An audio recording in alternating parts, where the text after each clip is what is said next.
एक शहर में एक परिवार रहता था। उस परिवार में रवि और उसकी पत्नी राधा रहते थे। उनके साथ वाले घर में एक परिवार रहता था जिसमें मनोहर, उसकी पत्नी मीना और उनकी बेटी पिंकी रहते थे। राधा और मीना बहुत अच्छी सहेलियां थीं। एक दिन मीना कुछ काम से राधा के घर गई थी। वहीं पर पिंकी भी खेल रही थी। अरे राधा, अगले हफ्ते मेरे साथ बाजार चलियो, मुझे कुछ सामान लाना है। अरे मैं तो चल लेती, पर अगले हफ्ते मेरे भतीजे की शादी है गांव में। अच्छा, तुम्हारा भतीजा इतना बड़ा भी हो गया क्या? छोटा सा देखा था जब ये आया था। खैर चलो, मैं अकेली ही चली जाऊंगी बाजार। अरे ऐसे कैसे चली जाएगी अकेले? शादी में तुम लोगों को भी बुलाए है। मैं आज तुम्हारे घर बोलने ही आने वाली थी। हाँ, हमें भी बुलाए है। हाँ, वो तो अच्छे से जानते हैं तुम लोगों को। तो भैया भाभी ने बोला है कि तुम्हें जरूर लेकर आए। अरे वाह, अब हम गांव जाएंगे, शादी में जाएंगे, बड़ा मजा आएगा। अरे बेटा अभी शांत रह, अभी मुझे घर जाकर तुम्हारे बाबूजी से भी बात करनी पड़ेगी। मीना घर जाकर मनोहर को गांव में शादी में जाने को बोलती है, पर मनोहर फैक्ट्री में काम ज्यादा होने की वजह से मना कर देता है। अजीब, आप तो हमें लेकर कहीं नहीं जाते और खुद भी नहीं जाते। हम तो बस घर में ही पड़े रह जाएंगे। हाँ पापा, चलो ना शादी में, मुझे गांव में बहुत अच्छा लगता है। एक काम करो, तुम दोनों चले जाओ, मैं यहाँ रह लूंगा। नहीं नहीं, हम आपके बिना नहीं जाएंगे। अरे मेरी वजह से तुम क्यों रुक रहे हो? और रवि भाई साहब और राधा भाभी है तो सही। हाँ वो तो है। चलो, आप अपना खाने पीने का अच्छे से ध्यान रखना। बस फिर सब लोग शादी में जाने की तैयारी में लग जाते हैं। पिंकी की तो खुशी का कोई ठिकाना ही नहीं होता। सब लोग 2 दिन बाद गांव के लिए निकल पड़ते हैं। पूरे रास्ते सब खूब मजे करते जाते हैं। कुछ घंटों बाद सब गांव पहुंच जाते हैं। वहां तो अच्छी खासी चहल पहल चल रही होती है। राधा और मीना बाकी औरतों के साथ बैठ जाती हैं। रवि भी शादी के कामों में लग जाता है। मम्मी मम्मी, मैं क्या करूँ, किसके साथ खेलूं? अरे बेटा देखो बाहर कितने बच्चे खेल रहे हैं, जाओ उनके साथ खेल लो। अरे छोटू इधर आ, ये है पिंकी और ये हमारी मेहमान है। तो जा, इसको अपने सारे दोस्तों से मिलवा और सब साथ में खेलो। ठीक है बुआ जी। छोटू पिंकी को अपने साथ ले जाता है और बाहर सारे दोस्तों से मिलवाता है। चलो पिंकी, तुम्हें मैं अपने बगीचे में लेकर चलता हूँ। मेरे बाबूजी के वहाँ बहुत बड़े बड़े खेत और बगीचे हैं, तुम्हें वहाँ बहुत मजा आएगा। हाँ हाँ, क्यों नहीं, जल्दी चलो। छोटू पिंकी को पहले पूरा गांव घुमाता है और फिर उसको अपना बगीचा दिखाने ले जाता है। उस बगीचे में एक बहुत बड़ा आम का पेड़ होता है जिस पर बहुत बड़े बड़े आम लग रहे होते हैं। अरे छोटू, वो देखो ना, कितने बड़े बड़े आम। इनको देखकर तो मेरे मुंह में पानी ही आ गया। मुझे ये खाने हैं। खाने तो मुझे भी है, पर हम बहुत छोटे हैं, इसलिए हम इनको तोड़ नहीं पाएंगे। एक काम करते हैं, हम वहाँ से कुछ पत्थर लेकर आते हैं और उनसे इनामों को तोड़ने की कोशिश करते हैं। हाँ, ये तो अच्छा तरीका है। दोनों बच्चे मोटे मोटे पत्थर इकट्ठे करके ले आते हैं। उसके बाद वो एक एक करके उन्हें आम के ऊपर मार कर आम तोड़ने की कोशिश करते हैं। वो बच्चे इस बात से बिल्कुल अनजान होते हैं कि उस आम के पेड़ पर एक भूत रहता है। वो भूत उस वक्त पेड़ पर आराम से सो रहा होता है, पर जब अचानक एक पत्थर उसके मुंह पर आकर लगता है तो वो गुस्से से तिलमिलाकर उठ जाता है। किसने मुझे मारा? किसकी इतनी हिम्मत हो गई जो मुझे मार सके?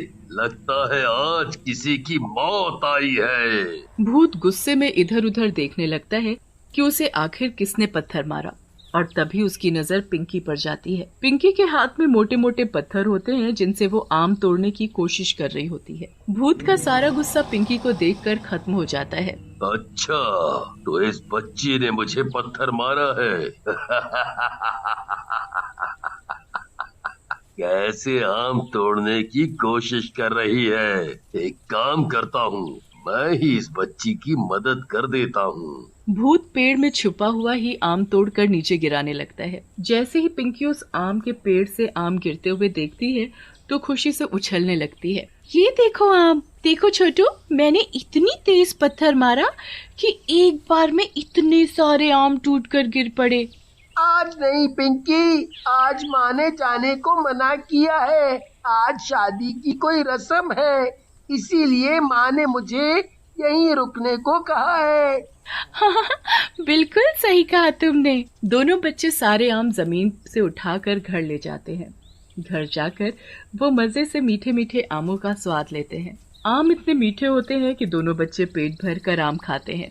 अब अगले दिन पिंकी दूसरे बच्चों से जाकर पूछती है कि कोई उसके साथ बगीचे में चल ले, पर कोई भी बच्चा पिंकी के साथ बगीचे में जाने को तैयार नहीं होता। हार कर पिंकी अकेले ही बगीचे में पहुंच जाती है। वहां जाकर वो उसी आम के पेड़ के नीचे जाकर खड़ी हो जाती है और उस पर लगे मोटे मोटे आमों को देखने लगती है। उसके बाद वो कुछ बड़े बड़े पत्थर ढूंढ कर लाती है और उनसे आम तोड़ने की कोशिश करती है। एक पत्थर फिर से उस भूत को जा लगता लगता है वो बच्ची फिर से आम तोड़ने आई है। भूत फिर से कुछ आम तोड़कर नीचे गिरा देता है। पिंकी को लगता है कि उसने आम के पेड़ से आम तोड़े हैं।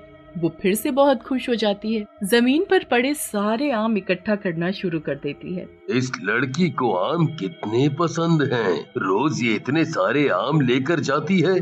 समझ नहीं आता कि ये इतने आम कैसे खा लेती है। धीरे धीरे काफी दिन गुजर जाते हैं। पिंकी रोज उस आम के पेड़ के पास जाती और रोज वो भूत उसे आम तोड़कर दे देता। पर एक दिन पिंकी आम लेने नहीं आती।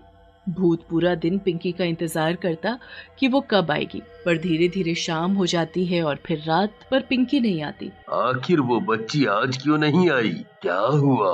वो ठीक तो है ना? अगले दिन भी पिंकी आम लेने नहीं जाती। भूत फिर से पूरा दिन उसका इंतजार करता है कि वो आएगी, पर ऐसे ही इंतजार करते करते रात हो जाती है और पिंकी नहीं आती। 3-4 दिन ऐसे ही निकल जाते हैं। भूत को अब पिंकी की चिंता होने लगती है कि आखिर पिंकी आम लेने क्यों नहीं आ रही। फिर एक दिन छोटू अपने बाकी दोस्तों के साथ वहाँ आम तोड़ने आता है। बच्चों की आवाज सुनकर भूत बड़ा खुश हो जाता है। उसे लगता है कि पिंकी आम तोड़ने आई है। वो जल्दी से देखने लगता है, पर उन बच्चों में पिंकी नहीं होती। आखिर सारे बच्चे आ गए, पर वो बच्ची कहाँ गई? वो क्यों नहीं आई? देखो देखो, ये रहा वो आम का पेड़ दोस्तों। यहीं से पिंकी रोज आम तोड़ती थी। मैं तो कभी एक आम नहीं तोड़ पाया, पर पिंकी तो एक बार में ही इतने सारे आम तोड़ लेती थी। कोई नहीं, क्या हुआ? पिंकी नहीं है तो क्या हम आम नहीं तोड़ पाएंगे? मैं तुम्हें अभी आम तोड़ कर दिखाता हूँ। राहुल पत्थर मारकर आम तोड़ने की कोशिश करता है, पर उससे एक भी आम नहीं टूट पाता। उसके बाद बाकी के बच्चे भी आम तोड़ने की बहुत कोशिश करते हैं, पर किसी से भी एक भी आम नहीं टूट पाता। पेड़ पर बैठा भूत ये सब देख रहा होता है और उसे उन बच्चों पर बहुत गुस्सा आ रहा होता है। दोस्तों, ये आम तोड़ना हमारे बस की बात नहीं है। अगर पिंकी होती तो वो ही ये कर सकती थी, पर वो तो वापस शहर अपने घर चली गई। अब उसको शहर से वापस आम तोड़ने के लिए तो बुला नहीं सकते।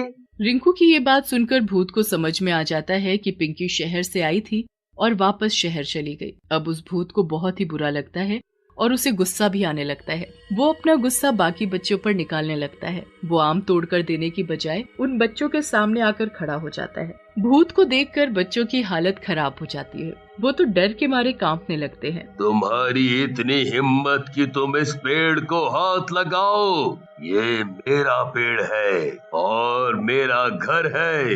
इसके एक एक काम पर बस पिंकी का हक है, पर अगर तुमने इनको तोड़ने की कोशिश की तो मैं तुम सबको मार डालूंगा। भूत की ये बात सुनकर बच्चे उल्टे पांव वहाँ से भागते हैं। वो मिट्टी और कीचड़ से होते हुए सीधा घर जाकर ही सांस लेते हैं। उनकी हालत देखकर उनके माँ बाप उनसे पूछते हैं कि क्या हुआ, तो बच्चों की बात सुनकर तो किसी को यकीन ही नहीं होता। आम के पेड़ पर भूत है? मैं तो हमेशा उस बगीचे में काम करता हूँ, पर कभी मुझे ऐसा एहसास नहीं हुआ। पर पापा, मैं सच बोल रहा हूँ। वो भूत ही पिंकी को रोज आम तोड़ कर देता था। वो बोल रहा था कि आम के पेड़ पर बस पिंकी का हक था और उसने हम बच्चों को आम ना तोड़ने की धमकी दी थी। अगर हम वहाँ गए तो वो हमें मार डालेगा। ये बात जैसे ही सब बच्चों के माँ बाप को पता चलती है तो उन्हें अपने बच्चों की चिंता होने लगती है। वो सब मिलकर पंडित जी के पास जाते हैं। पंडित जी उन्हें एक लंबा सा धागा पढ़कर देते हैं और उस धागे को आम के चारों ओर 7 बार घुमाकर बांधने को बोलते हैं। वो उस धागे को लेते हैं और आम के चारों ओर 7 बार घुमाकर बांध देते हैं। उस धागे के साथ वो भूत भी उस पेड़ से बंध जाता है और कभी नीचे नहीं उतर पाता। उसके बाद वो भूत दूर से ही उन बच्चों को देखता रहता। धीरे धीरे एक दिन उस भूत को खुद एहसास हो जाता है कि उसने उन बच्चों को डराकर उनके